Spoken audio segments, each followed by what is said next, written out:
बहुत बहुत स्वागत है। उत्तर प्रदेश की राजधानी में इस सरकार के 1 साल पूरा होने के अवसर पर मैं आप सबका बहुत बहुत अभिनंदन करता हूं।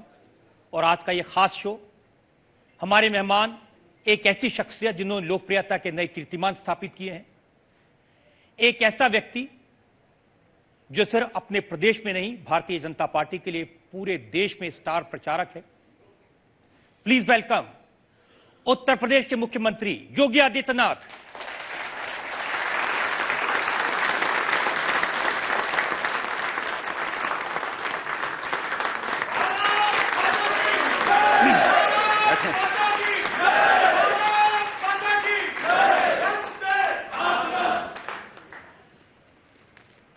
और आपकी अदालत में आज का ये मुकदमा शुरू करें, हम सवालात और इल्जामात का सिलसिला शुरू करें, इससे पहले एक नजर योगी आदित्यनाथ के 1 साल के कार्यकाल पर। 1 साल पहले उत्तर प्रदेश की जनता ने 3/4 बहुमत से बीजेपी को चुना और उत्तर प्रदेश को उत्तम प्रदेश बनाने की जिम्मेदारी मिली योगी आदित्यनाथ को।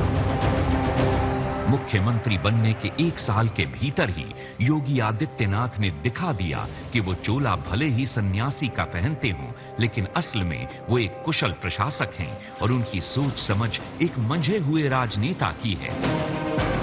योगी आदित्यनाथ के आने के बाद उत्तर प्रदेश के अपराधियों में पुलिस और कानून का डर दिखाई देने लगा है। कानून व्यवस्था में काफी तेजी से सुधार हुआ है। हाल ही में योगी आदित्यनाथ ने उत्तर प्रदेश में इन्वेस्टर समिट का आयोजन किया, जिसमें बड़ी बड़ी कंपनियों के साथ 4,28,000 के MOU साइन हुए।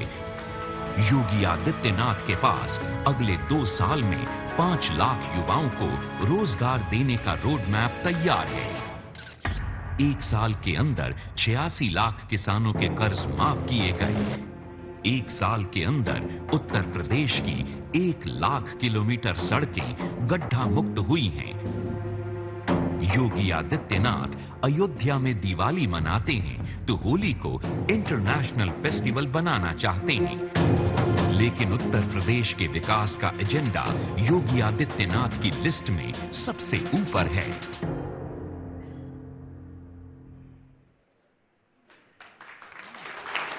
तो आपकी अदालत में आज का मुकदमा शुरू करते हैं। आपकी अदालत में पहला इल्जाम उत्तर प्रदेश के मुख्यमंत्री योगी आदित्यनाथ। आपकी अदालत में उत्तर प्रदेश के मुख्यमंत्री योगी आदित्यनाथ पर इल्जाम है कि ये समाज को बांटते हैं। योगी जी, आपके सारे विरोधी कहते हैं जब से आप मुख्यमंत्री बने हैं आपने उत्तर प्रदेश को अपने रंग में रंग दिया है। सचिवालय भगवा, बसों में रंग भगवा, चारों तरफ भगवा, सड़कों पर जो निशान लगे हैं वो भी भगवा। तो क्या मैसेज देना चाहते हैं? भगवा विकास का प्रतीक है, एक उभरता हुआ उत्तर प्रदेश, एक समृद्ध उत्तर प्रदेश। और भगवा के साथ साथ एक संदेश भी है कि त्रिपुरा से लाल निशानी समाप्त हुई है, उत्तर प्रदेश से लाल टोपी सदैव के लिए समाप्त होगी। लेकिन हज हाउस की बिल्डिंग को भी भगवा रंग दिया। अब एक मौलाना कह रहे थे कि हो सकता है कि अगली बार हज पर जाएं तो भगवा पहनाकर भेज दें। देखिए, हर एक की अपनी आस्था है, अपनी आस्था के अनुरूप उनका पहनावा हो, ये हमारी सलाह है। वैसे कोई भगवा धारण करेगा तो अंतःकरण से शुद्धि ज्यादा होगी, मैं ये मानता हूं। समाजवादी पार्टी के लोग कहते हैं कि ऐसी बातें कह के, ऐसे अंदाज में राज करके आप प्रदेश के टुकड़े टुकड़े कर रहे हैं। प्रदेश के विकास और समृद्धि के लिए हम कार्य कर रहे हैं। समाजवादियों की समस्या यह है कि वह न सच बोलते हैं न सच स्वीकार कर सकते हैं, और इसलिए जब सच स्वीकार करने की उनकी आदत नहीं है, इसलिए अंततः पलायन का मार्ग उनको अपनाना पड़ता है। और ईश्वर करे कि इसी प्रकार से पलायन का रास्ता अपनाते रहें लोग, प्रदेश की जनता को बड़ा सुकून होगा। योगी जी, आपने विधानसभा में कहा मैं हिंदू हूं। अब अखिलेश जी आज सुबह पूछ रहे थे, योगी जी से पूछिएगा हम क्या हैं। मुझे लगता है कि हिंदू जो संबोधन है यह सांप्रदायिक नहीं हो सकता। मुझे प्रसन्नता है कि अखिलेश यादव ने भी अपने आप को हिंदू कहा है और ये हमारी सबसे बड़ी वैचारिक विजय है। राहुल गांधी जब गुजरात के मंदिर मंदिर में जा रहे थे तो हम लोग मान लिए थे कि हमारी वैचारिक विजय के साथ अब राजनीतिक विजय और नजदीक आ चुकी है। इसीलिए मैं कहता हूं कि हिंदू एक सांस्कृतिक संबोधन है हम सबका। इस देश की सांस्कृतिक सीमाओं को प्रदर्शित करता है हिंदू संबोधन। लेकिन हिंदू शब्द को संकीर्णता के दायरे में कैद किसने किया है? जिन लोगों ने किया है, आज उनके मुंह से हिंदू शब्द सुनकर के मुझे अच्छा लगता है। देखिए, उन्होंने काफी अच्छी बात, उन्होंने कहा कि मैं कृष्ण की पूजा करता हूं, हर रोज करता हूं। मेरे घर में हनुमान जी की मूर्ति है, मेरी पत्नी व्रत रखती हैं, उपवास रखती हैं, हम पूरी तरह से भक्त हैं। लेकिन हमको बदनाम किया गया ये कहकर, तो क्या अब हम बैकवर्ड हिंदू हो गए? देखिए, हिंदू ना बैकवर्ड होता है ना फॉरवर्ड होता है।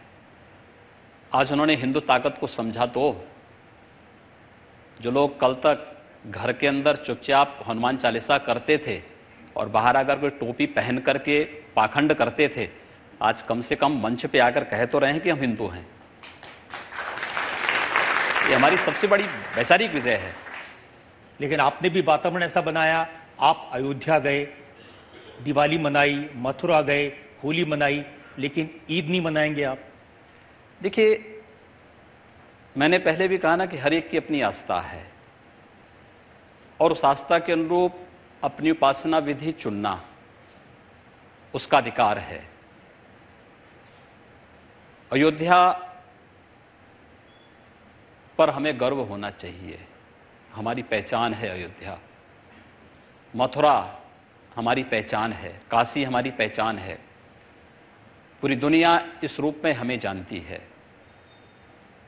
और मैं अयोध्या में दीपावली के उत्सव को अगर हम लोगों ने अयोध्या में मनाया तो होली मनाने के लिए मैं बरसाना भी गया था। चित्रकूट में रामायण मेला और कीर्तन के अभियान कार्यक्रम को बढ़ाने के लिए मैं चित्रकूट भी गया। कुंभ के आयोजन के लिए प्रयागराज भी जाता हूं। और यही नहीं, उत्तर प्रदेश में पर्यटन की भारी संभावनाएं। इन आस्थाओं का सम्मान तो होना ही चाहिए, लेकिन साथ साथ प्रदेश के अंदर पर्यटन की व्यापक संभावनाओं को आगे बढ़ाने के लिए भी अयोध्या, मथुरा, काशी, चित्रकूट, नैमिषारण्य या विंध्यवासिनी का धाम है या पाटेश्वरी का धाम है, ये सब हमारे लिए अत्यंत महत्वपूर्ण है। तो मैं आगरा भी गया था और आगरा में भी मैंने वहां पर स्वच्छता अभियान, जिसकी सबसे बड़ी आवश्यकता थी, उसकी शुरुआत भी की थी। विकास की योजनाएं अगर मैं अयोध्या के लिए दे रहा हूं, मथुरा के लिए दे रहा हूं, काशी के लिए विकास की योजनाएं पहले से आदरणीय प्रधानमंत्री जी के मार्गदर्शन में चल रही हैं, चित्रकूट के लिए विकास की योजनाएं दी हैं, तो आगरा के लिए भी हमने विकास की योजनाएं दी हैं। और मुझे लगता है कि पहली सरकार है पिछले 15 वर्षों में कि पर्व और त्योहार शांतिपूर्ण ढंग से कोई मना पा रहा है। योगी जी, प्रधानमंत्री जी दुबई में मस्जिद में गए, अबू धाबी में मस्जिद में गए, आप भी यहां एक आध किसी मस्जिद में चले जाइए। हाँ, अवश्य, क्यों नहीं, हमें कहीं जाने में कोई आपत्ति नहीं। मैं प्रकाश उत्सव के दिन गुरुद्वारा में भी गया था और आगे भी जाऊंगा। लेकिन साल भर हो गया, किसी मस्जिद में नहीं गया। अब मुझे कोई आमंत्रण मिले तो मैं जाऊंगा।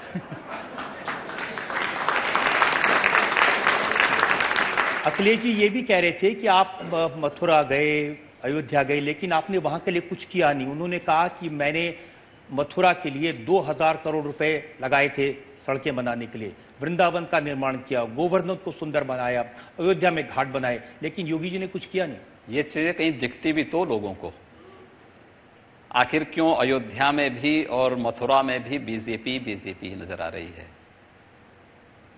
मैंने जो शुरू में कहा था कि समाजवादी न सच बोलना चाहते हैं और न सच स्वीकार करना चाहते हैं। इनकी सबसे बड़ी समस्या है। इन लोगों ने अगर विकास किया होता तो स्थिति नहीं पैदा होती। उन्होंने अपने परिवार का विकास किया है, स्वयं का विकास किया है, और बाकी प्रदेश में क्या किया है प्रदेश का बच्चा बच्चा जानता है। और ठीक कहा, चुनाव के दौरान आदरणीय प्रधानमंत्री जी ने काम नहीं, इनके कारनामे बोल रहे हैं। प्रदेश का बच्चा बच्चा इसके बारे में जानता है।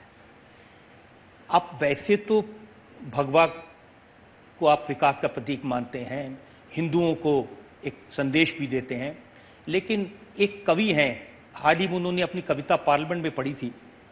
उन्होंने कहा था, विस्की में विष्णु और रम में श्री राम, जिनमें माता जानकी और ठर्रे में हनुमान। आप जानते हैं इन कवि को?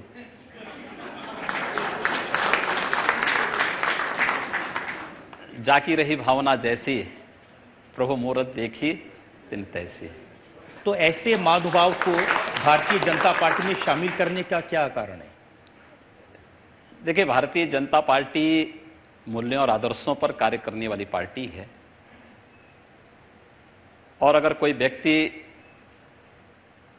कोई भी हो भारतीय मूल्यों, आदर्शों और सिद्धांतों पर विश्वास करके वह आगे बढ़ने के लिए आता है, तो मुझे लगता है कोई समस्या नहीं होनी चाहिए। आपको लगता है कि नरेश अग्रवाल मूल्यों पर आदर्शों पर विश्वास कर सकते हैं? सुधार बहुत सारे लोगों में हुआ है। अतीत रामायण का जो इतिहास है, अगर आप उसको उठा करके देखेंगे तो मुझे लगता है कि बड़े बड़े लोगों का हृदय परिवर्तन हुआ है। क्या फिर राज्यसभा के चुनाव में कुछ एमएलए तोड़कर वो ले आए जो उनकी एक्सपर्टीज है, इसके लिए उनको लाया गया है? देखिए, इसके बारे में कोई चर्चा भी नहीं हुई है। अगर कोई आना चाहता है तो मुझे लगता है कि अगर उन्हें लगता है कि मैं इन मूल्यों और आदर्शों के साथ रह करके चल सकता हूं, तो हर एक का स्वागत है। देखिए, इसीलिए अखिलेश ये कह रहे थे कि जब भारतीय जनता पार्टी ने पिछला चुनाव लड़ा था तो सब जातियों को कह दिया था कि आपको मुख्यमंत्री बनाएंगे, और इस चक्कर में सबने वोट दे दिए और किसी को कुछ नहीं मिला। उसके बाद हम लोग नगर निकाय के चुनाव भी जीते हैं, उपचुनाव भी जीते हैं। मुझे लगता है कि अखिलेश जी को ये सब भी याद रखना चाहिए। लेकिन आपको भी याद रखना चाहिए कि अब अखिलेश जी बहन जी के साथ हो गए हैं, बबुआ और भुआ साथ में हो गई, ये खतरा हो सकता है। हाँ, यही उनका सबसे बड़ी हार है कि उन्होंने अपनी हार स्वीकार कर ली कि अकेले नहीं लड़ सकते, अब एकजुट होंगे। हमारे लिए भी आसान होगा कि अलग अलग उन लोगों से निपटना पड़ता, एक साथ निपट लेंगे और एक साथ। लेकिन आपको लगता है कि ये दोनों के इकट्ठे होने से एक बड़ी ताकत बनेगी, चुनौती मिलेगी आपको? देखिए, गोमती जी में बहुत पानी बह चुका है 1996 से लेकर के अब तक। लोगों ने इनके अवसरवादी चेहरे को देखा है, इनके भ्रष्ट चरित्र को देखा है, इनके विभाजनकारी मंसूबों को प्रदेश की जनता ने देखा है, महसूस किया है, और प्रदेश के विकास में जो बाधाएं खड़ी की हैं इन लोगों ने, इसको प्रदेश की जनता ने महसूस किया है। इसलिए इनके लिए कोई अवसर नहीं। मुझे लगता है कि दोनों बबुआ एक साथ मिलकर के बुआ की शरण में गए होते तो हो सकता है कि इनको ये लगता कि कुछ और संतुष्टि मिलती। इनके पास सारे बहाने समाप्त हो गए होते। अब इनके पास बहाना होगा कि दो लड़के विधानसभा चुनाव में थे तो एक पहले ही गायब हो गया वहां से। एक साथ आए सभी लोग और अच्छा लगेगा हम लोगों को भी। उनकी शिकायत यह है कि आपने ऐसी भाषा का इस्तेमाल कर दिया, आपने कह दिया ये केर बेर कैसे इकट्ठे हो सकते हैं, फिर आपने कह दिया सांप छुछुंदर कैसे साथ हो सकते हैं, तूफान आएगा तो इसलिए इकट्ठे हो गए। देखिए, उनको अक्सर होता है ये, इनका जो सौदेबाजी है, ये सौदेबाजी इस बात को प्रदर्शित करता है कि ये लोग अपनी पराजय को स्वीकार कर चुके हैं इनके लिए प्रदेश में कोई स्पेस नहीं बचा है। लेकिन योगी जी, सौदेबाजी तो भारतीय जनता पार्टी में, त्रिपुरा में जो लोग लड़े उसमें से बहुत सारे कांग्रेस के लोग थे, कर्नाटक में बहुत सारे कांग्रेस के लोग, उत्तर प्रदेश में जब चुनाव हुआ था तो बहुजन समाज पार्टी, समाजवादी पार्टी। देखिए, भारतीय जनता पार्टी में वे लोग शामिल हुए, भारतीय जनता पार्टी के मूल्यों और आदर्शों को स्वीकार करते उन्होंने किया है। मेरा यह कहना है, सपा को या तो बसपा में शामिल कर दो या बसपा को सपा में शामिल कर दो, एकजुट होकर के नेता तय करो, तब सामने आओ। तीनों लोग मिलकर के क्यों नहीं एकजुट होकर करते हैं? या तो सभी दोनों को कांग्रेस में मर्ज करो, या फिर कांग्रेस बसपा को सपा में करो, या बसपा कांग्रेस को सपा में मर्ज करो, तब एकजुट होकर के आए। यह अवसरवादी नहीं तो क्या है?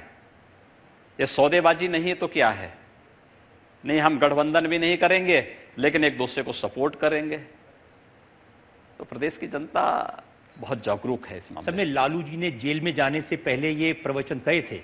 उन्होंने कहा था कि अगर उत्तर प्रदेश में अखिलेश यादव और मायावती साथ में आ जाएं तो भारतीय जनता पार्टी का सफाया हो जाएगा। अगर लालू जी ही इनके मार्गदर्शक हैं तो स्वाभाविक रूप से समझा जा सकता है कि सपा और बसपा बौद्धिक रूप से कितने परिपक्व हैं। योगी जी, एक ब्रेक के लिए मुझे रुकना है और ब्रेक के बाद आपकी अदालत में योगी आदित्यनाथ पर इल्जामात और सवाल आपका एक और दौर। Welcome back. आपकी अदालत में आज हमारे मेहमान हैं उत्तर प्रदेश के मुख्यमंत्री योगी आदित्यनाथ। आपकी अदालत में अगला इल्जाम योगी आदित्यनाथ पर। आपकी अदालत में उत्तर प्रदेश के मुख्यमंत्री योगी आदित्यनाथ पर आरोप है कि इन्होंने राज्य में आतंक फैला दिया है। अब योगी जी, इतना डरे हुए लोग कह रहे हैं कि कभी भी पुलिस आ जाएगी और फिल्मी अंदाज में अपराधी को पहले पकड़ लेगी, फिर उसको कहेगी तुम दौड़ो, जब वो दौड़ेगा तो गोली मार देगी। ऐसी देखिए कोई भी घटना उत्तर प्रदेश के अंदर नहीं घटित हुई है।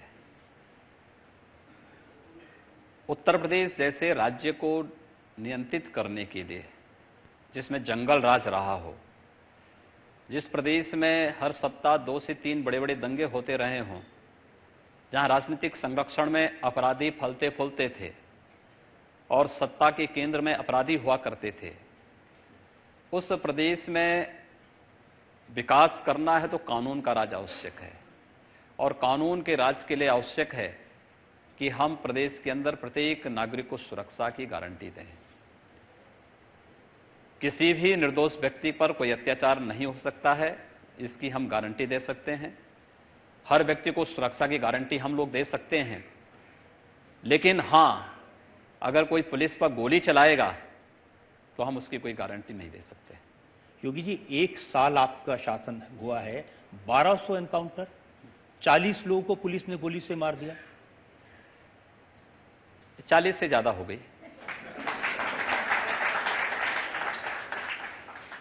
जो अपराधी, जो माफिया निर्दोष लोगों को मारते हैं, किसी बहन बेटी का अपहरण करके गैंग रेप करके हत्या कर देते हैं, जबरन किसी राह चलते हुए राहगीर पर गोली चला देते हैं, अपने पेट्रोलिंग पे निकले हुए पुलिस कर्मियों पर गोली चलाते हैं, मुझे लगता है कि बिना सख्ती के ऐसे अपराध नियंत्रित नहीं होंगे। और पुलिस को सख्त हिदायत है, मानवाधिकारों का सम्मान करें, हर एक नागरिक को सुरक्षा प्रदान करें, लेकिन बिना किसी भय के प्रदेश के अंदर पुलिस की वर्दी का इकबाल बोलना चाहिए, दिखना चाहिए। और मुझे लगता है वो प्रदेश के अंदर दिखाई दे रहा है, दिखना भी चाहिए।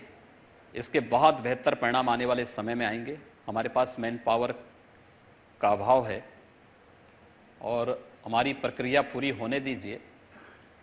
उत्तर प्रदेश सुरक्षा के लिहाज से सबसे बेहतर प्रदेश बन चुका है और इससे भी बेहतर करने की गुंजाइश हम इसको भी करेंगे। योगी जी, मैंने तो अखबार में पढ़ा कि जो अपराधी हैं वो पुलिस वालों के साथ हाथ जोड़ते हैं कि हमें जेल भेज दो। यही तो सुधार है कि जो कल तक सीएम हाउस में आकर के किसी मंत्री के साथ जाकर के अपराध को अंजाम देते थे, आज रेहड़ी लगाकर के सब्जी बेचने का काम कर रहे हैं। ये परिवर्तन है। आज जो ठेला लगा करके कुछ काम कर रहे हैं, सम्मान के साथ काम करिए, हाजिरी लगाइए थाने में जाकर के, कोई अपराध नहीं करूंगा, सार्वजनिक रूप से घोषणा करिए, कोई आपको कुछ नहीं करेगा। लेकिन अगर अपराध करोगे, गोली चलाओगे, तो भाई उसके बाद तो फिर। लेकिन अपराध की घटनाएं तो बहुत सारी हुई हैं।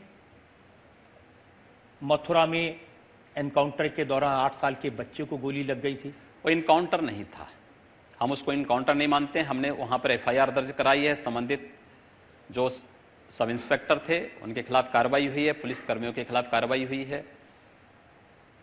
नोएडा के अंदर एक घटना घटित हुई थी जिम ट्रेनर के साथ, कोई इनकाउंटर नहीं था। वहां के एसएसपी ने पहले ही प्रेस वार्ता करके और पूरे उपचार की व्यवस्था भी की और संबंधित सब इंस्पेक्टर को गिरफ्तार भी किया। ये इनकाउंटर न पुलिस ने माना और न ही इसको शासन ने किसी भी प्रकार की होती है, इसमें त्वरित कार्रवाई भी हुई है। लेकिन जहां पर इनकाउंटर हुए हैं वे सही हुए हैं, मेरिट के आधार पर हुए हैं। अखिलेश जी ने क्या कहा वो मैं आपको बताता हूं, लॉ एंड ऑर्डर के बारे में, आपके एनकाउंटर्स के बारे में। उन्होंने कहा ऐसी भयानक और दर्दनाक घटनाएं पहले कभी नहीं हुई। मेरठ में दिन दहाड़े हत्या की सीसीटीवी कैमरे में जो तस्वीर है वो देखी। मथुरा में सराफा व्यापारी की हत्या की गई। मेरठ की घटना में 9 गोलियां मारी गई, महिला अपनी पति की हत्या में गवाह थी। और आप कह रहे हैं कि लॉ एंड ऑर्डर ठीक हो गया। जिस अपराधी ने मारा था उस अपराधी का भी इनकाउंटर हुआ है।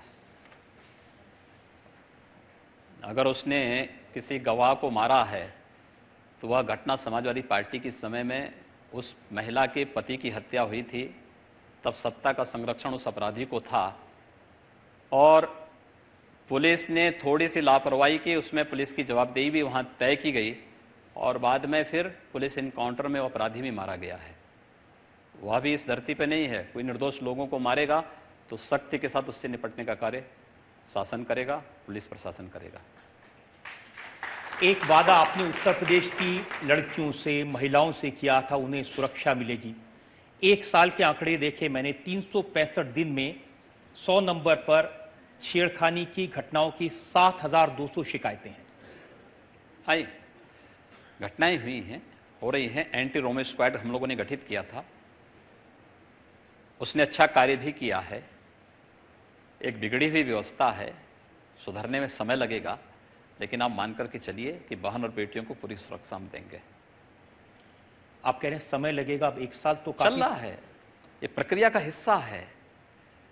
जिस प्रदेश में 2 दंगे हर सप्ताह होते थे, बड़े बड़े दंगे होते थे, व्यापक जनधन की हानि होती थी, जिस प्रदेश में कोई सुरक्षित नहीं था, जिस प्रदेश में मंत्रियों के कैसे बेशर्मीपूर्ण बयान आते थे, आज उस प्रदेश में बदलते हुए परिवेश को आप देख रहे होंगे। आज बहन और बेटियां बाहर निकलने में डरती नहीं हैं। एक समय था जब पश्चिमी उत्तर प्रदेश के अंदर तमाम ऐसे क्षेत्र थे जहां पर या तो पलायन होता था या लोग अपनी बेटियों को दूर के किसी रिश्तेदारी में भेजते थे पढ़ाने के लिए, जहां पर सुरक्षित रह सकें, या हॉस्टल में डालते थे। आज ऐसी स्थिति नहीं है। आज पश्चिमी उत्तर प्रदेश में पलायन भी रुका है, बहन बेटियों का अपहरण की घटनाएं भी रुकी हैं। कोई उनके साथ कोई गलत निगाह से नहीं देख सकता है। सुरक्षा की गारंटी सरकार दे रही है, पुलिस प्रशासन मजबूती के साथ सुरक्षा के इस अभियान को आगे बढ़ा रही है। लेकिन आप कह रहे हैं समय लगेगा, तो दिक्कत क्या है आपके हमारे पास में? देखिए, उत्तर प्रदेश में हमारे पास लगभग 1,62,000 सब इंस्पेक्टर, कांस्टेबल और फॉलोअर्स की जगह खाली है। हमारे पास आईजी रैंक में पूरे अधिकारी नहीं, डीआईजी रैंक में पूरे अधिकारी नहीं। हम लोगों ने इसलिए जोनल स्तर पर एडीजी स्तर के अधिकारियों की तैनाती दी है। रेंज स्तर पर आईजी रैंक के अधिकारियों को हम लोगों ने दिया है। कुछ डीआईजी हैं, कुछ आईजी रैंक के अधिकारी वहां पर तैनाती दी है। हमारे पास सब इंस्पेक्टर और पुलिस के कांस्टेबल की भी आप अनुमान करिए, उत्तर प्रदेश जैसे राज्य में 1,62,000 जगह खाली हो, तब भी हम लोग कार्य कर रहे हैं। और ये भर्तियों की प्रक्रिया पूरी हो जाती है तो आप मानकर के चलिए कि बेहतर परिणाम सामने आएंगे। पिछली सरकारों की भर्तियों की विसंगतियों और उन पापों का भुक्तभोगी प्रदेश की जनता बन रही है। हम लोगों को कभी कभी दर्द होता है, कष्ट होता है, लेकिन उस सब के बावजूद हम लोग इसको लेकर के आगे बढ़ रहे हैं। मैंने तो ये शिकायत सुनी विरोधी दलों से कि पिछली बार जो भर्तियां की गई थी, इसके अंदर सुप्रीम कोर्ट ने रोक लगाई थी यानी न्यायालय को भी ये मालूम था कि उत्तर प्रदेश में जो मौजूदा तत्कालीन सरकार थी, समाजवादी पार्टी की सरकार, वह ईमानदारी के साथ भर्ती नहीं करेगी। इसलिए सुप्रीम कोर्ट ने पूरी प्रक्रिया को रोक दिया था। जब हम लोग आए तो हम लोगों ने पूछा कि भाई क्यों भर्ती की प्रक्रिया में क्या देर है। हमें बताया गया सुप्रीम कोर्ट की ने रोक लगाई। तो हमने कहा भी रोक का कारण कुछ तो होगा। तो मैं बताया गया कि सुप्रीम कोर्ट ने पुलिस भर्ती की नियमावली के बारे में पूछा। तो हमने कहा भी नियमावली के वो बताइए कि हम रिटर्न टेस्ट के आधार पर इस व्यवस्था को आगे बढ़ाएंगे। रिटर्न टेस्ट करेंगे, फिजिकल होगा, मेडिकल होगा, और भी जो उनकी प्रक्रियाएं होती इसको हम पालन करेंगे। सुप्रीम कोर्ट ने फिर हमें परमिशन दी। हाई कोर्ट में मामला चल रहा है, कोर्ट ने रिजर्व किया है, स्टेट गवर्नमेंट से पूछा गया। हम लोगों ने कहा कि कोर्ट मेरिट के आधार पर इसको डिसाइड करें। हम नई नियमावली बना चुके हैं, इस नियमावली के अंतर्गत हमारी प्रक्रिया प्रारंभ हो चुकी है। लेकिन हमारी प्रक्रिया 42,000 की लगभग इस समय कांस्टेबल के 5,000 हमारी सब इंस्पेक्टर की प्रक्रिया लगभग अंतिम चरणों में चल रही है। 35,000 अगर हाई कोर्ट देता है, हम उनकी भी ट्रेनिंग कराएंगे। हमने इस बारे में स्पष्ट कर दिया है कि हम पैरामिलिट्री के या फिर अन्य जो फोर्सेस होंगे उनके ट्रेनिंग सेंटर को लेकर के, लेकिन इस पुलिस बल की कमी को हम दूर करेंगे और उस प्रक्रिया को हम तेजी के साथ आगे बढ़ा रहे हैं। एक और आतंक है जिसका जिक्र पूर्व मुख्यमंत्री ने किया। उन्होंने कहा कि आपने नकल करने वालों के ऊपर नकेल कस दी है। 10 लाख स्टूडेंट्स ऐसे हैं जो डर के मारे इम्तिहान नहीं दे रहे। देखिए, ये बहुत दुर्भाग्यपूर्ण है कि पूर्व मुख्यमंत्री की सहानुभूति ऐसे तत्वों के साथ होती है, या तो जो अपराधी होते हैं या फिर जो प्रदेश की हमारी युवा पीढ़ी के भविष्य को ही खराब करने के लिए जिन्होंने अपनी पूरी ताकत झोंकी हुई है। आप आश्चर्य करेंगे कि 11 लाख से ऊपर परीक्षार्थियों ने जो परीक्षा छोड़ी है, इसमें लगभग 75% वे लोग हैं जो उत्तर प्रदेश से जिनका कोई रिश्ता ही नहीं है। यानी उत्तर प्रदेश में आते थे केवल परीक्षा देने के लिए, और उत्तर प्रदेश में परीक्षा के नाम पर यानी वो केवल इनरोल करते थे। वो जम्मू कश्मीर का है, वह राजस्थान का है, वो हरियाणा का है, वो पंजाब का है, वो कर्नाटक का है, उत्तर प्रदेश में आकर इनरोल कराता था, परीक्षा कोई और उसके स्थान पर देता था। अब आश्चर्य करेंगे लगभग 75% वे लोग हैं। मुन्ना भाई थे यहाँ, ये मुन्ना भाई थे, और उन मुन्ना भाइयों के प्रति सहानुभूति पूर्व मुख्यमंत्री का बहुत दुर्भाग्यपूर्ण है। वो कह रहे थे कि थोड़ी बहुत नकल कर देनी चाहिए। उन्होंने कहा मैं भी नकल करके पास हुआ था, इसीलिए तो प्रदेश की दुर्गति इन्होंने की है।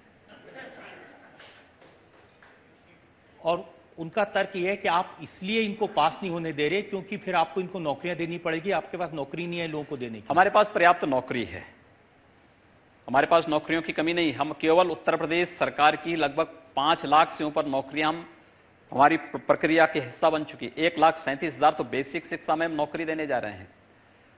60,000 हम माध्यमिक और उच्च शिक्षा में देने जा रहे हैं। अधीनस्थ सेवा चयन आयोग में 60,000 से ऊपर नियुक्तियां हमारे, यानी 20,000 वे नियुक्तियां थी जिनमें इनकी विसंगतियां थी।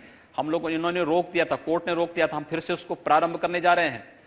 ऐसी लगभग 5 लाख नौकरियां हम उत्तर प्रदेश सरकार की लेकर के आ रहे हैं। कुछ की प्रक्रिया प्रारंभ हो चुकी है, कुछ की प्रारंभ होने जा रही है। स्किल डेवलपमेंट में उत्तर प्रदेश ने बेहतर काम किया है। 6 लाख से अधिक यूथ को हम लोगों ने इनरोल किया, 2.5 लाख पास आउट किए, 1,40,000 का हम लोग प्लेसमेंट भी किए हैं। 1 डिस्ट्रिक्ट 1 प्रोडक्ट में पहली बार। देखिए, उत्तर प्रदेश देश का सबसे समृद्ध प्रदेश था। पिछले 15 वर्षों में या आजादी के तत्काल बाद जिन लोगों के हाथों में प्रदेश का नेतृत्व दिया गया था, उन लोगों ने प्रदेश के उन परंपरागत उद्यम के बारे में कभी नहीं सोचा। उसको प्रमोट करने के लिए, उसकी ब्रांडिंग के लिए कभी कोई प्रयास नहीं किया। पहली बार उत्तर प्रदेश अपनी स्थापना दिवस मनाया है। 24 जनवरी 1950 को नोटिफिकेशन होता है उत्तर प्रदेश का, कभी नहीं मनाया। ये अपना जन्म दिवस मनाते थे, लेकिन जिस प्रदेश में रह रहे हैं उस प्रदेश का कोई भी स्थापना दिवस ये लोग नहीं मनाए। हम लोगों ने पहली बार, हमारे राज्यपाल महोदय ने इस बारे में सुझाव दिया था कि मेरी इच्छा है कि जैसे महाराष्ट्र अपनी स्थापना दिवस मनाता है, गुजरात मनाता है, उत्तर प्रदेश क्यों नहीं मनाता है। हमने कहा हम मनाएंगे, लेकिन ये औपचारिकता ना हो, हम एक विशिष्ट योजना को उस पर लागू करेंगे। हमने बातचीत की कि भाई क्या हो सकता है। हमारे राष्ट्रीय अध्यक्ष अमित शाह जी ने चुनाव के पहले, विधानसभा चुनाव के पहले जो लोक कल्याण संकल्प पत्र हम लोगों के द्वारा जारी कराया गया था, उस लोक कल्याण संकल्प पत्र में दिया था कि परंपरागत उद्यम को बढ़ावा देने के लिए। तो मैंने राष्ट्रीय अध्यक्ष से चर्चा की कि आखिर ये परंपरागत उद्यम, उन्होंने कहा उत्तर प्रदेश इस मामले में बहुत समृद्ध है, इसको थोड़ा एक बार अध्ययन करवा ले। आप आश्चर्य करेंगे, हर जिले में हमें 2, 3, 4 ऐसी चीजें मिली जो इस क्षेत्र उत्तर प्रदेश को व्यापक समृद्धि दे सकता है, यूथ को नौकरी और रोजगार के साथ जोड़ सकता है, स्वरोजगार के साथ जोड़ सकता है। इसलिए हम लोगों ने अपनी स्थापना दिवस में वन डिस्ट्रिक्ट वन प्रोडक्ट की एक नई योजना लागू की है। आप आश्चर्य करेंगे, विकास के लिए जो एमएसएमई में क्लस्टर होने चाहिए उत्तर प्रदेश में पहले से मौजूद है, लेकिन उसकी ब्रांडिंग नहीं हो पाई। मैंने टीम भेजी कि भाई ग्लास का सबसे अच्छा काम दुनिया के अंदर कहां होता है? उन्होंने मुझे बताया बेल्जियम में। मैंने कहा जाओ देख के आओ। टीम देख कर आई। मैंने कहा हमारे यहां फिरोजाबाद में होता है, आप यहां देखो। आप तकनीक किसके पास अच्छी है, डिजाइन किसके पास अच्छी है? उन्होंने कहा कि वहां से अच्छी डिजाइन और तकनीक फिरोजाबाद में है, लेकिन इसकी ब्रांडिंग नहीं हो पाई। नहीं, डिजाइन भी अच्छा है, तकनीक भी अच्छी है, लेकिन उसके बाद ना बिजली है ना पानी है। हम दे रहे हैं ना। बिजली की विसंगति को तो हम लोगों ने प्रदेश के अंदर दूर ही किया। पता नहीं आपने अखिलेश जी को पूछा कि नहीं पूछा कि बिजली 4 ही जिले में क्यों मिलती थी, बाकी 71 जिलों में बिजली क्यों नहीं मिलती? मैंने पूछा था, उन्होंने कहा कि प्रधानमंत्री कहने से बनारस में हमने 24 घंटे बिजली दी थी। प्रधानमंत्री कैंप में दिया ना, लेकिन शेष प्रदेश के 71 जिलों ने क्या जुल्म किया था? उनकी गलती क्या थी? आखिर किस पाप की सजा उनको दे रहे थे ये लोग? हम लोग आए, ये लोग दलित और पिछड़ों की बात करते हैं। बाबा साहब भीमराव अंबेडकर की जयंती के दिन हम लोगों ने प्रदेश के अंदर बिजली विषमता को दूर किया है। हर जिला मुख्यालय को 24 घंटे, हर तहसील मुख्यालयों को 20 घंटे, बुंदेलखंड को 20 घंटे, ग्रामीण क्षेत्रों में 18 घंटे की विद्युत की आपूर्ति हम लोगों ने किया। वो कह रहे थे कि सारी बिजली के जो ट्रांसमिशन की पावर प्लांट्स हैं उन्होंने लगाए थे, आप तो सिर्फ उसको इस्तेमाल कर रहे हैं। इन्होंने कोई ट्रांसमिशन का प्लांट नहीं लगाया। इन्होंने जो पीपीए किए थे, पावर परचेज जो एग्रीमेंट इनके थे, उत्तर प्रदेश को 5,000 करोड़ रुपए प्रति वर्ष उसका घाटा हो रहा था, हम लोगों ने कैंसिल किए। हम लोगों ने सस्ती बिजली लेनी प्रारंभ की और प्रदेश के अंदर बिना भेदभाव के प्रत्येक जनपद को विद्युत की आपूर्ति सुनिश्चित की। उद्यम को 24 घंटे हम बिजली देने को तैयार है। हमारे पास बिजली की कमी नहीं है आज के दिन पर। उन्होंने तो बड़े स्पेसिफिक कहा था, उन्होंने कहा आप पूछिएगा गोरखपुर में एक पावर सब स्टेशन भी नहीं लगा। गोरखपुर ही नहीं, पूरे प्रदेश के अंदर पिछले 11 महीने में 15 वर्षों में 8,000 ट्रांसफार्मर बदले। हम 11 महीने में 11,000 से अधिक ट्रांसफार्मर बदले हैं और सब स्टेशन हमारे अलग अलग स्थानों पर पूरे प्रदेश के अंदर लग रहे हैं। पूरे प्रदेश के अंदर हम लोगों ने अलग अलग स्तर पर हम लोगों ने अपनी व्यवस्था एक प्रारंभ की है, डिस्ट्रीब्यूशन की एक अलग व्यवस्था प्रारंभ कर दी है। आईपीडीएस के अंतर्गत हमारा कार्य चल रहा है। पंडित दीनदयाल उपाध्याय ग्राम ज्योति योजना के माध्यम से 55,000 से अधिक मजदूरों तक विद्युतीकरण का कार्य किया है। 31 लाख से अधिक गरीबों को निःशुल्क विद्युत संयोजन के साथ हम लोगों ने जोड़ा है। आखिर ये लोग क्या कर रहे थे 12-15 वर्षों तक?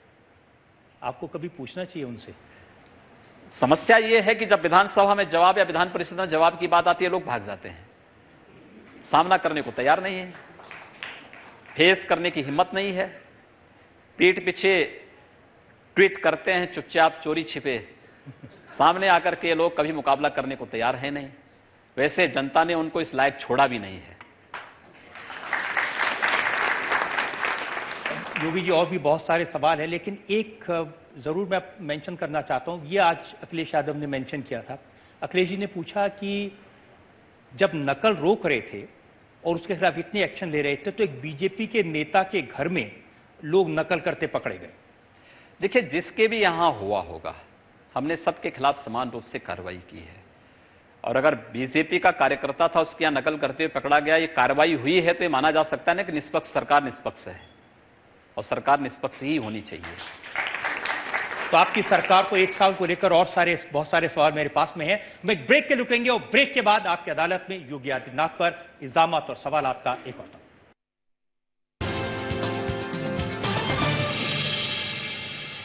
नमस्कार, एक बार फिर से स्वागत है आपका आपकी अदालत के इस खास शो में। हमारे मेहमान उत्तर प्रदेश के मुख्यमंत्री योगी आदित्यनाथ और आपकी अदालत में अगला इल्जाम योगी आदित्यनाथ पर।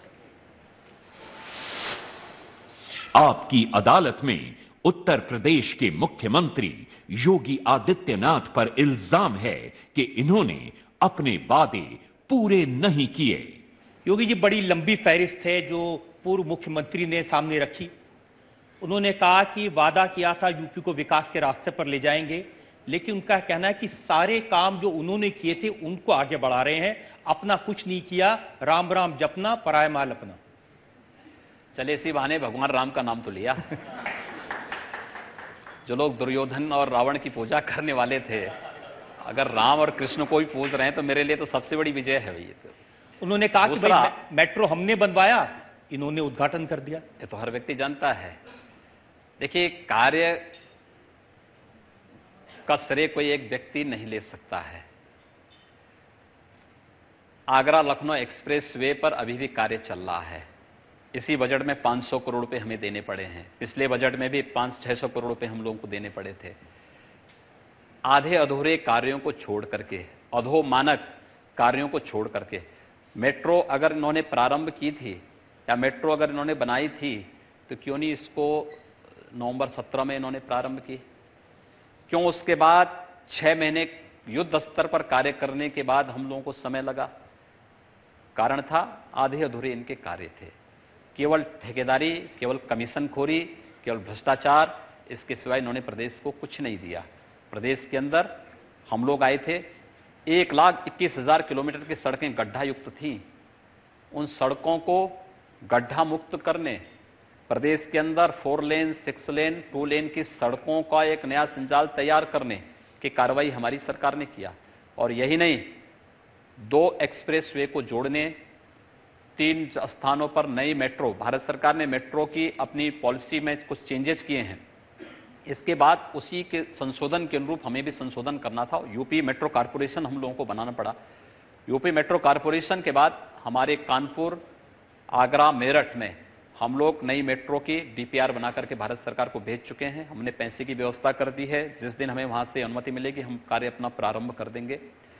पूर्वांचल एक्सप्रेस वे पर हम लोगों का 90% से अधिक लैंड एक्वायर हम लोग कर चुके हैं। हम लोग प्रयास करेंगे कि अगले महीने आदरणीय प्रधानमंत्री जी से इसको के कर कमलों से इसका शिलान्यास करके, इस युद्ध स्तर पर कार्य करके 24 महीने के अंदर देश के सबसे बड़े एक्सप्रेस वे को हम लोग बनाने जा रहे हैं। अगर इसका श्रेय भी अखिलेश लेना चाहता है तो बुंदेलखंड एक्सप्रेस वे हम लोग देने जा रहे हैं। सर्वे का काम हम लोग कर रहे हैं। अब वो कहेंगे कि मुझे सपने में आया था कि बुंदेलखंड में भी कोई एक्सप्रेसवे बनना चाहिए, ये लोग क्यों बना दे रहे हैं? अब इसका कोई समझ। उन्होंने कहा कि मैंने तो 23 महीने में ऐसा एक्सप्रेसवे बना दिया जिसके ऊपर फाइटर जेट उतर सकते हैं, और 1 साल में योगी जी ने कुछ नहीं बनाया, कोई सड़क नहीं बनाई।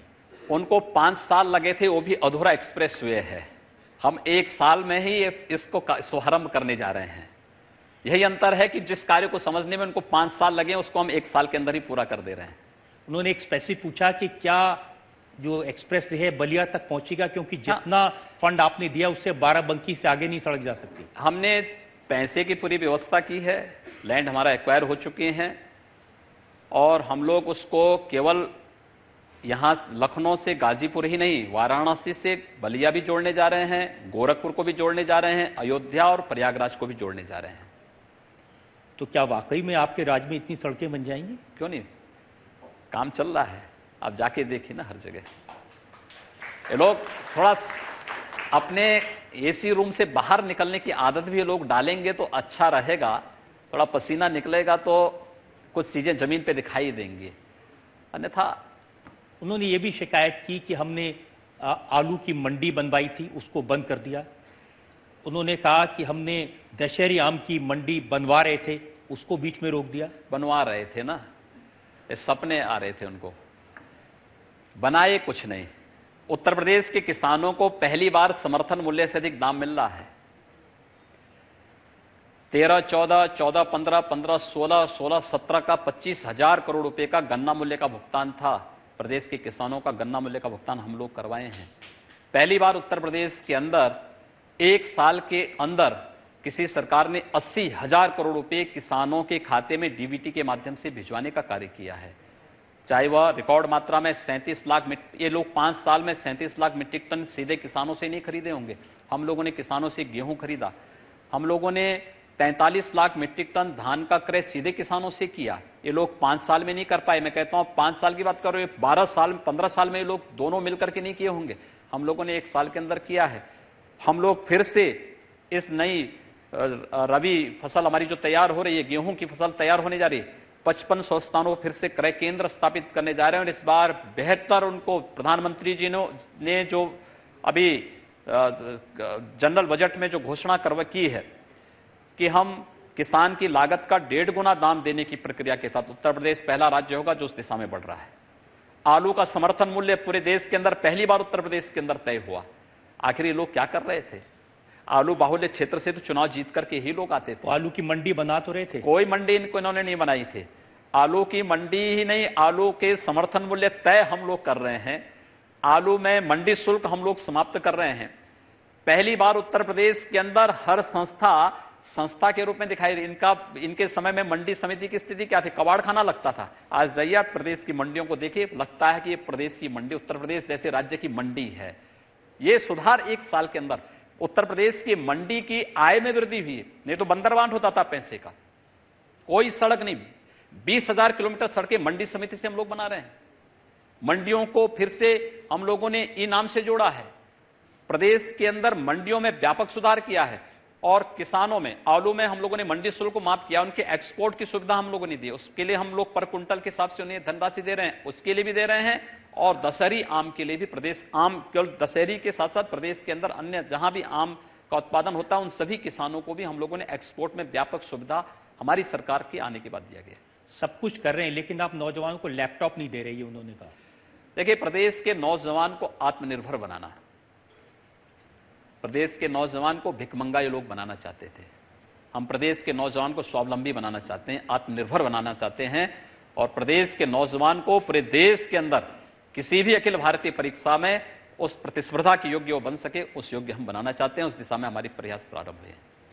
लेकिन ये बात तो सही है कि कई सारे प्रोजेक्ट्स उनकी सरकार ने बनाए थे। अब जैसे एयरपोर्ट, अब दादरी के पास एयरपोर्ट बनेगा जेवर में। ये उनकी सरकार का नहीं है, उनकी सरकार रिजेक्ट कर चुकी थी। जेवर में एयरपोर्ट का प्रस्ताव हमारी सरकार का है और उस पे लैंड एक्वायर का कार्य हमारा हो रहा है। हमारा प्रयास है कि अप्रैल तक हम लोग भारत सरकार से इसकी स्वीकृति लेकर के और वहां पे जेवर में इंटरनेशनल एयरपोर्ट के निर्माण का कार्य हम लोग प्रारंभ करें। उन्होंने कहा मैं तो 2 इंटरनेशनल एयरपोर्ट बनाना चाहता था। उन्होंने कोई भी इंटरनेशनल एयरपोर्ट नहीं बनाया है, कोई नहीं बनाया है। जेवर की पूरी प्रक्रिया हमारे समय में प्रारंभ हुई।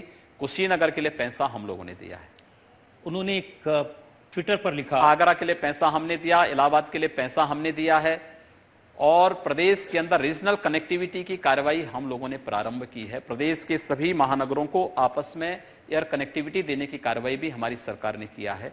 इस दिशा में 1 घंटे में 2,500 रुपए से अधिक का पैसा आप नहीं ले सकते और उस दिशा से हम लोगों की प्रक्रिया। लेकिन उनकी योजनाओं को आपने जारी रखा है या नहीं रखा है? देखिए, उनकी योजना जो प्रदेश के हित में रही होंगी वे चल रही हैं, लेकिन जो योजना उनकी केवल एक वर्ग विशेष की तुष्टि के लिए रही होंगी या एक पार्टी विशेष के कार्यकर्ताओं को संतुष्ट करने के लिए रही होंगी, हम लोगों ने ऐसी किसी भी योजना को प्रदेश के अंदर नहीं चलने दिया है।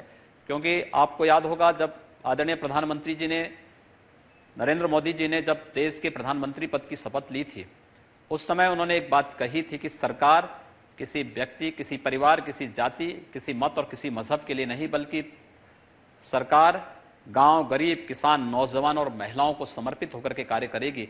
और उसी तर्ज पर हम लोगों ने भी प्रदेश के अंदर इस बात को पूरी प्रतिबद्धता के साथ दोहराया है कि सरकार किसी व्यक्ति, किसी परिवार या किसी जाति या किसी मत और मजहब की तुष्टीकरण के लिए नहीं, बल्कि प्रदेश की 22 करोड़ जनता के हितों के लिए जो भी कार्यक्रम चलेंगे हम उसको मजबूती के साथ लागू करेंगे।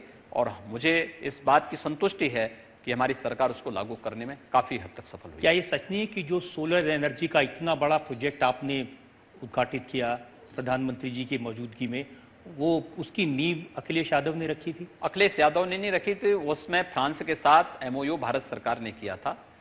इन्होंने लीज पे लैंड उपलब्ध करवाने का कार्य पावर कॉर्पोरेशन ने दिया था। वह लैंड भी स्टेट गवर्नमेंट की है, लीज पे लैंड दी गई है, पैसा फ्रांस ने लगाया है, उनकी कंपनियों ने मिलकर के किया है। आजकल वो भी थोड़ी बहुत कविता करने लगे हैं। उन्होंने लिखा, अब योगी जी के राज में चला नए दोहों का दौर, काम किसी और का, फीता काटे कोई और। देखिए, ये तो उनको स्वयं अवलोकन करना चाहिए कि आखिर पब्लिक ने उनको क्यों सत्ता से बेदखल किया है। और मुझे लगता है कि हमारी जो नीतियां हैं, हमारे जो कार्यक्रम हैं, वो जनहित में है, देश हित में है, प्रदेश के हित में है। इसलिए जनता हमारे साथ में थी। उनका कहना है सत्ता तो इसलिए बेदखल कर दिया जनता ने कि वो अपने कामों को लोगों तक पहुंचा नहीं पाए, वो अपने विकास की बात करते रहे और आपने सोशल इंजीनियरिंग करके सारी जातियों को साथ लेके सरकार। उन्होंने काम नहीं, उन्होंने कारनामे किए थे, बड़े बड़े कारनामे किए थे प्रदेश के अंदर, और उन कारनामों को हर व्यक्ति जानता है।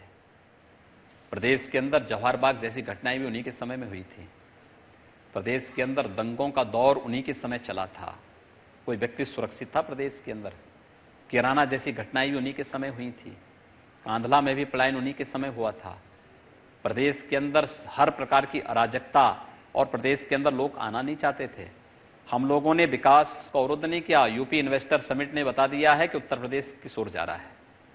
तो अब 2019 में लोकसभा का चुनाव आपकी बड़ी चुनौती है, तो ये जो अखिलेश जी और मायावती जी सोशल इंजीनियरिंग करेंगे, सारी जातियों को साथ लेंगे, तो कुछ उसका खतरा नहीं आपको? देखिए, प्रदेश का जो मतदाता है, प्रदेश की जो जनता है, ये बहुत जागरूक है, बहुत प्रबुद्ध है, बड़ी राजनीतिक रूप से परिपक्व है। वह इन लोगों के चरित्र को अच्छी तरह समझ चुकी है, इनके भ्रष्टाचार को, इनकी अराजकता को, इनकी गुंडागिर्दी को वो जान चुकी है। अब ये नहीं, वो मैं कहता हूं ये दो ही क्यों आए, तीसरे क्यों भाग गए हैं? तीनों को एकजुट होकर के आना चाहिए। और मैं दावे के साथ कह सकता हूं कि 2019 में 100% परिणाम उत्तर प्रदेश से हम लोग लेकर के आएंगे। उत्तर प्रदेश 100% अपना परिणाम देगा और उत्तर प्रदेश में भारतीय जनता पार्टी सभी सीटों पर चुनाव जीतेगी। आप कह रहे हैं 80 में से 80 सीटें? 80 में से 80 सीटें। तो राहुल गांधी भी हारेंगे, सोनिया गांधी भी हारेंगे? मुझे लगता है उससे पहले लोग पलायन कर जाएंगे। Welcome back. आपकी अदालत में हमारे मेहमान हैं उत्तर प्रदेश के मुख्यमंत्री योगी आदित्यनाथ, और आपकी अदालत में इल्जाम और सवालात का एक और दौर। अगला इल्जाम योगी आदित्यनाथ पर। आपकी अदालत में उत्तर प्रदेश के मुख्यमंत्री योगी आदित्यनाथ पर आरोप है कि इनके शासन में लोग परेशान हैं। बहुत सारे लोग अपनी शिकायतें ट्विटर पर या सोशल मीडिया पर भेजते हैं। एक है टीचर्स की, ये जो टीचर्स एलिजिबिलिटी टेस्ट है ये नहीं हो पाया। जो बीएड वाले हैं वो नौकरी मांग रहे हैं। 2,75,000 जॉब्स हैं लेकिन उनको नौकरियां नहीं दे पा रहे। देखिए, इसमें उत्तर प्रदेश के अंदर पिछली सरकार ने शिक्षा मित्रों के समायोजन और उनको सहायक अध्यापक बनाने के मामले में जो विसंगतियां की थी, सुप्रीम कोर्ट ने उसको पहले हाई कोर्ट ने, फिर सुप्रीम कोर्ट ने उसे खारिज किया। फिर कोर्ट ने कुछ डायरेक्शन जारी किए थे। उसी आधार पर 1,37,000 की भर्ती की प्रक्रिया हमारी प्रारंभ हुई है, जिसमें 68,500 की वर्तमान में चल रही है। मुझे लगता है कि ये बीएड और टीटी के जो मानक तय किए हैं, सुप्रीम कोर्ट के अनुसार ही हम लोग जो भी उन्होंने मानक तय किए हैं, ये विसंगतियों की जड़ में कोई है तो ये समाजवादी पार्टी की सरकार की विसंगतियां थी, इनका भ्रष्ट आचरण था। प्रदेश के अंदर इतने युवाओं के साथ और शिक्षकों के साथ इन्होंने धोखेबाजी की है, क्योंकि नीयत इनकी साफ नहीं थी। इसलिए इन्होंने जितनी विसंगतियां उसमें छोड़ी थी, उसके बाद न्यायालय का रुख बहुत सख्त हुआ है। उन्होंने टीटी के लिए और भर्ती की पूरी प्रक्रिया के लिए कुछ मानक तय किए हैं, सरकार उसी के अनुसार कार्य कर रही है। क्योंकि शिक्षा मित्र रोज मुझे ट्विटर पर लिखते हैं और वो लिखते हैं कि 500 ऐसे शिक्षा मित्र हैं जिनकी मौत हो चुकी है बेरोजगारी की वजह से। उनका कहना है कि बड़ी संख्या में परिवार हैं, 1,72,000 परिवार है जो इससे अफेक्टेड हैं। और पहले उन्होंने बीएसपी को सपोर्ट किया था, बाद में समाजवादी पार्टी को सपोर्ट किया, पिछले चुनाव में बीजेपी को सपोर्ट किया। कोई तो सुने उनकी बात। देखिए, हमने कहा ना कि शिक्षा मित्रों का मानदेय पिछली सरकार 3,500 देती थी, हम लोगों ने तो उसको बढ़ा के 10,000 दिया। इस समय 10,000 प्रत्येक शिक्षा मित्र को जो कार्य कर रहा है उसको हम दे रहे हैं। दूसरा, उनको हम लोगों ने, सुप्रीम कोर्ट ने जो वेटेज देने की बात की थी, वह भी हम लोग उनको देने जा रहे हैं। इसमें कोई संदेह नहीं, हमारी सहानुभूति उनके साथ है, लेकिन हम सुप्रीम कोर्ट के आदेश के साथ बंधे हुए हैं। सुप्रीम कोर्ट ने जो भी मानक तय किए हैं उस मानक के अनुरूप भर्तियां हो रही हैं, और भर्ती के बाद क्या स्थितियां बनती हैं इस पर हम लोग आगे विचार कर रहे हैं। मैं जनता में से बहुत सारे लोग हैं जिनके सवाल मेरे पास हैं। वो सवाल मैं लूं उससे पहले एक भ्रष्टाचार का सवाल पूछना चाहता हूं। ये भी अखिलेश यादव ने आरोप लगाया, उन्होंने कहा कि ये कहते हैं कि भ्रष्टाचार खत्म हो गया, लेकिन इनकी सरकार के कैबिनेट मिनिस्टर ओम प्रकाश राजभर वो कहते हैं जिस काम के पहले 500 रुपए लगते थे अब 5000 लगते हैं। अच्छा है ओम प्रकाश राजभर अगर इनके रोल मॉडल बन गए हैं तो लालू जी के बाद अब ओम प्रकाश राजभर हो गए। अखिलेश यादव उनका अनुसरण करें और ओम प्रकाश राजभर जो बातें बोलते हैं उनका फॉलो करते रहेंगे तो मुझे लगता है कि उनके लिए और अच्छा हो जाएगा। लेकिन भ्रष्टाचार पर लगाम लगी आपके राज्य? देखिए, हमारी सरकार ने पहले ही दिन इस बारे में जो प्रतिबद्धता दोहराई थी कि प्रदेश को हम क्राइम फ्री करेंगे, करप्शन फ्री करेंगे, और आज भी हम उस पर प्रतिबद्ध हैं। अगर जनता को लगे यहां भ्रष्टाचार हो रहा है, यहां करप्शन हो रही है, तो बताए ना, एकदम कार्रवाई करने में कोई हिचक नहीं। ऐसे तत्वों की स्क्रीनिंग की कार्रवाई तेजी के साथ चल रही है, उनको घर भेजने की कार्रवाई भी चल रही है, और हम लोगों ने तो यहां तक तैयारी कर दी है कि ऐसे भ्रष्ट तत्वों की पूरी तैयारी करके उनकी संपत्तियों को जब्त करने की कार्रवाई भी प्रारंभ करो। यहां जो लोग लखनऊ के लोग बैठे हैं, बहुत सारे लोगों ने अपने सवाल लिख के भेजे हैं। अब मैं एक एक करके इनके नाम लूंगा। लक्ष्मीकांत का सवाल है। लक्ष्मीकांत कहां पर है? या आपके पास माइक आने दीजिए, उसके बाद अपना सवाल पूछिए।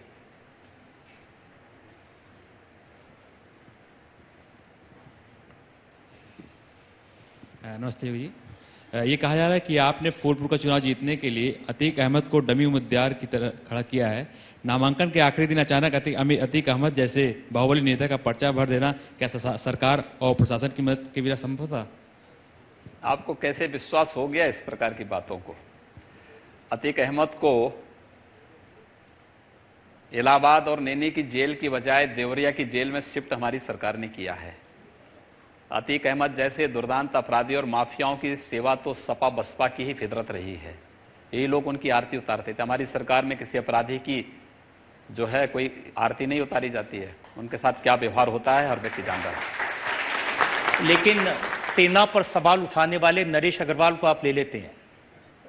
देखिए, मैंने कहा ना कि अगर नरेश अग्रवाल की तुलना आप लोग अतीक अहमद से कर रहे हैं तो मुझे इस पे कुछ नहीं कहना है।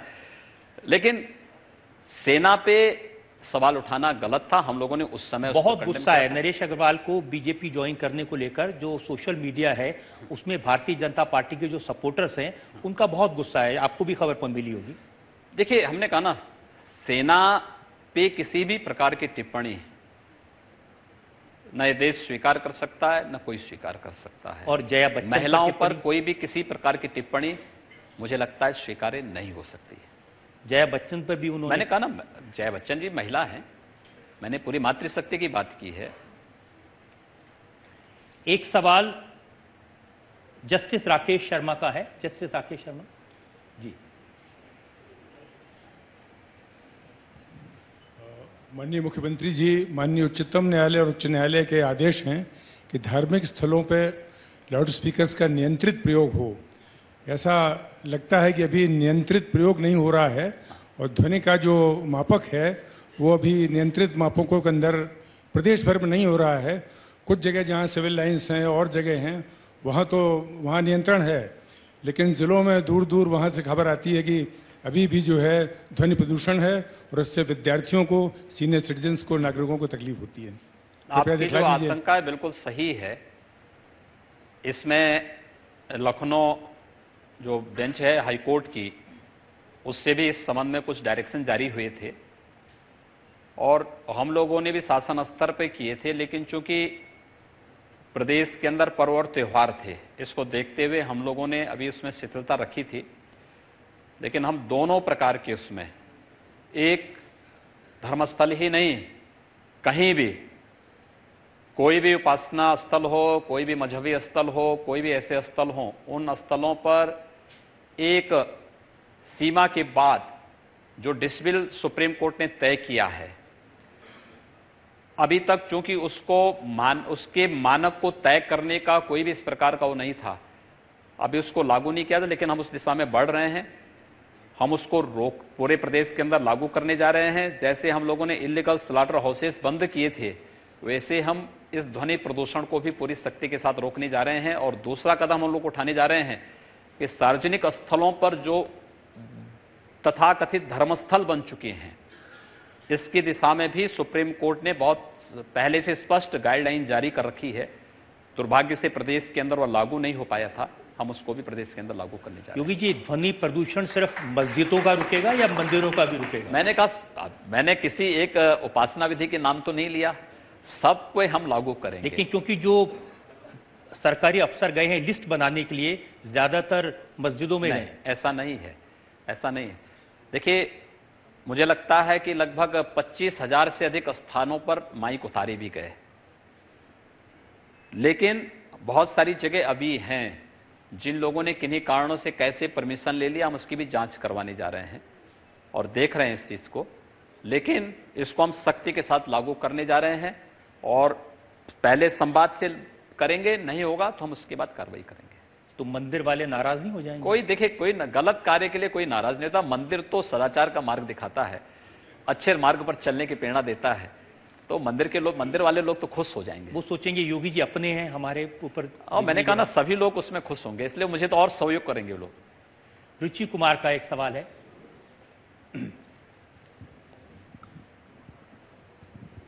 अयोध्या में जो राम मंदिर का मुद्दा है, श्री रविशंकर आए हैं, मुस्लिम समुदाय से बात कर रहे हैं। अयोध्या यूपी में है और आप यूपी के मुख्यमंत्री हैं।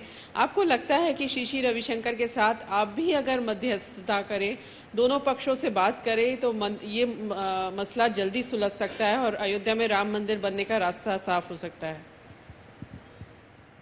राम मंदिर के लिए आपकी जो सदा सहता है, मैं उसके लिए आपको धन्यवाद दूंगा, लेकिन इसमें सरकार कहीं पार्टी नहीं है। सरकार अगर इसमें पार्टी होती तो अब तक हम लोग पहल किए होते। सरकार इसमें पार्टी नहीं है। और फिर जब सुप्रीम कोर्ट ने इसमें डे टू डे की सुनवाई की बात कर दी है, बातचीत आज से नहीं हो रही है। 1983 से 1986 में, 1989 में, 1992 में, 93 में कांची कामकोटि के हमारे पूज्य शंकराचार्य जयेंद्र सरस्वती जी महाराज ब्रह्मलीन भी हो गए। उन बेचारों ने भी 1999 में इसका प्रयास किया था, नहीं सफल हो पाया। अगर कोई पहल करता है, बुराई कोई नहीं। सवाल यह है कि लोग पहले इस बात को तय तो करें कि हां, हम लोग इस चीज को आगे बढ़ाएंगे। मुझे लगता है कि आज वो चीज समाप्त हो चुकी है। अब न्यायालय में वो मामला है और माननीय उच्चतम न्यायालय उसको सुन रहा है, देख रहा है।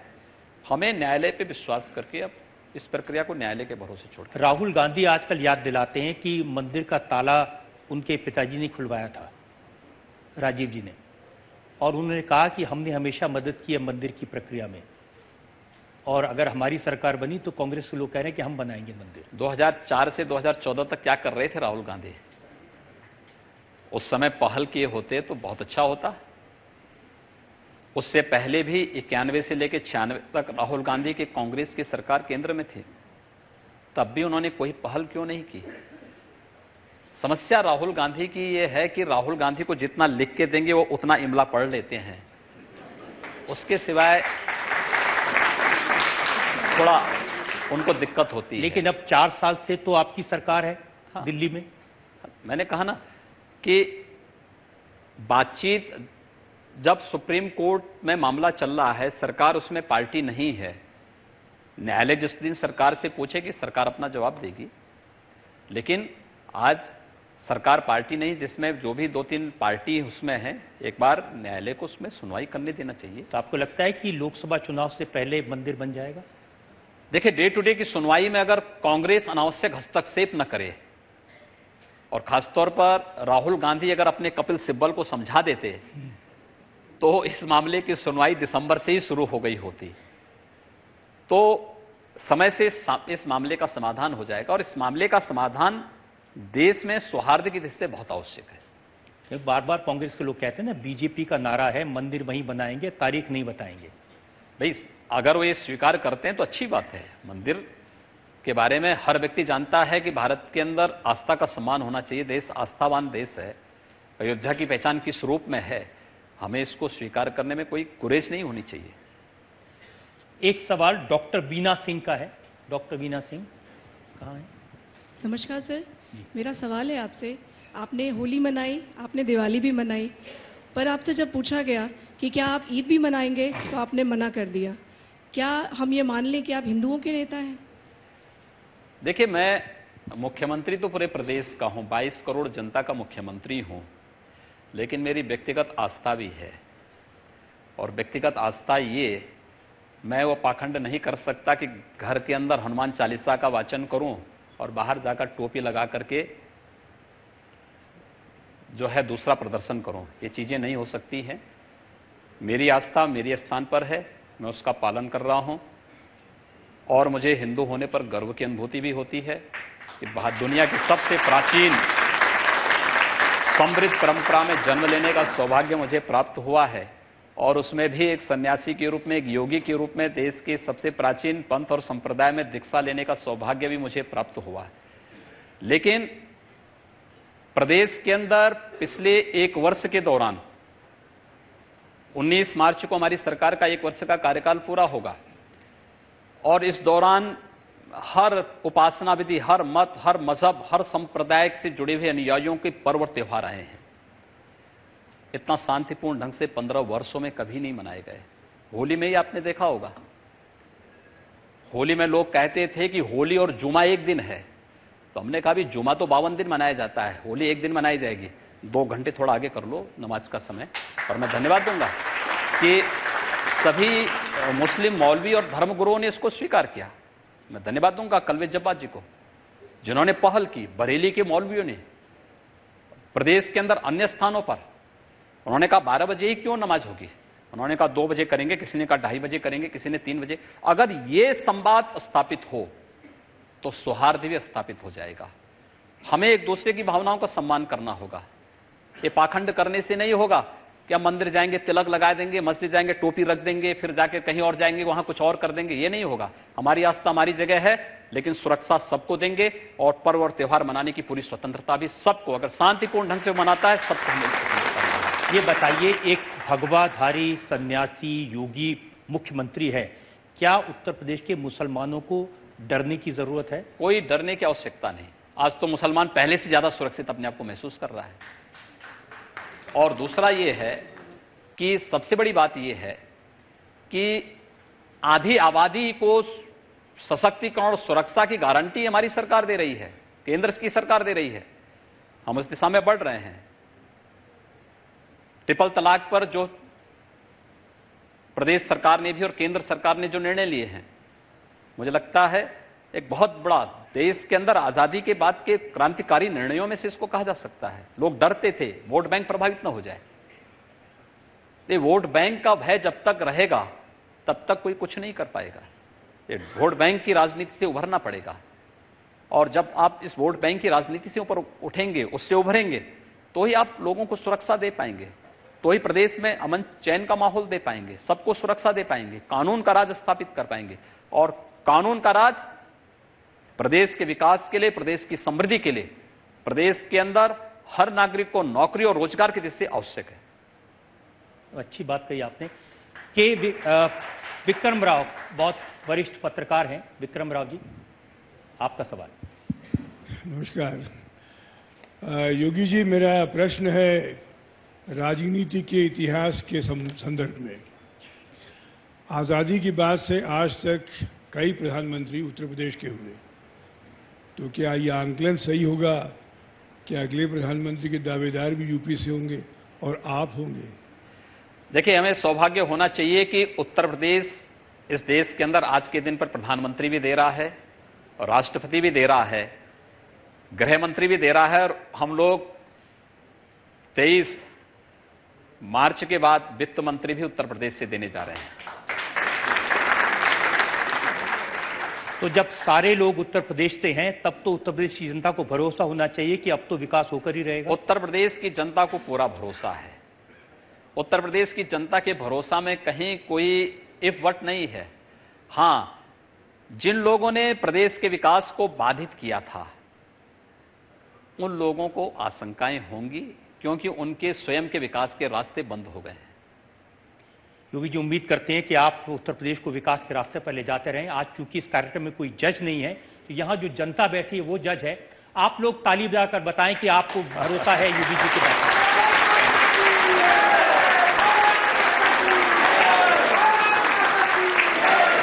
बहुत धन्यवाद आपका। आज का ये कार्यक्रम यहीं समाप्त करते हैं।